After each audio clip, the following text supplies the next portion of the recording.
دولت سخی کی غلام رہتی ہے اور کنجوسوں کی آقا بن جاتی ہے۔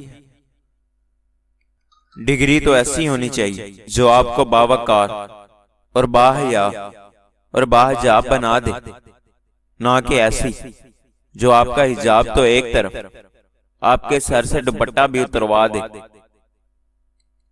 نیم کے پیڑ کم ہو رہے ہیں اور گھروں میں کڑواہٹ بڑھ رہی ہے، مٹھاس کم ہو رہی ہے اور جسم میں شوگر بڑھتی جا رہی ہے۔ اپنی نیکی چھپانا آپ کی سوچ کا امتحان ہے اور دوسروں کا گناہ چھپانا آپ کے کردار کا امتحان ہے۔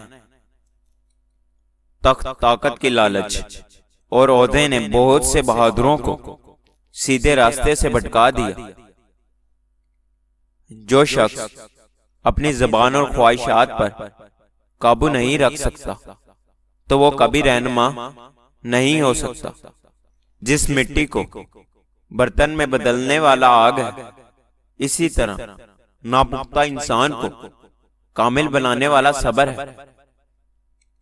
دشمن کی پسندیدہ چال دوستوں کو ایک دوسرے کے خلاف کرنا ہے۔ چمچہ جس برتن میں ہو اسے خالی کر دیتا ہے۔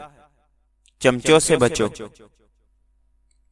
اگر ظالم کے خلاف آواز نہیں اٹھاؤ گے تو آخر کار ظالم کے آگے جھک جاؤ گے۔ جنگ لڑنی پڑتی ہے اپنے زور بازوؤں پہ، زندگی کے میدان میں موزے نہیں ہوتے۔ کسی بھی حالت میں اپنا حوصلہ مت چھوڑو، کیونکہ لوگ گرے ہوئے مکان کی اینٹیں بھی اٹھا کر لے جاتے ہیں۔ مجھے بہت سے ایسے لوگوں کی ضرورت نہیں جو میرے مرنے پر رونے کو تیار ہوں۔ مجھے صرف ایک ایسے شخص کی ضرورت ہے جو میرے رونے پر مرنے کو تیار ہو۔ 80 سال میں بھی 20 سال جیسا جوان نظر آنا چاہتے ہو تو کسی بوڑھی عورت کے پاس جا کر اس کے سر کے بال پانی میں بھگو کر چہرے پر لگا۔ جو کہتے ہیں کہ پیچھے مڑ کر نہیں دیکھنا چاہیے، غلط کہتے ہیں۔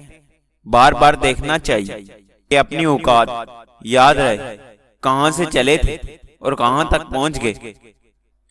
ہو سکتا ہے کہ آپ کو کبھی کسی خوبصورتی سے محبت ہو جائے، لیکن یاد رہے زندگیاں کردار اور اعمال کے ساتھ گزاری جاتی ہیں، خوبصورتی کے ساتھ نہیں۔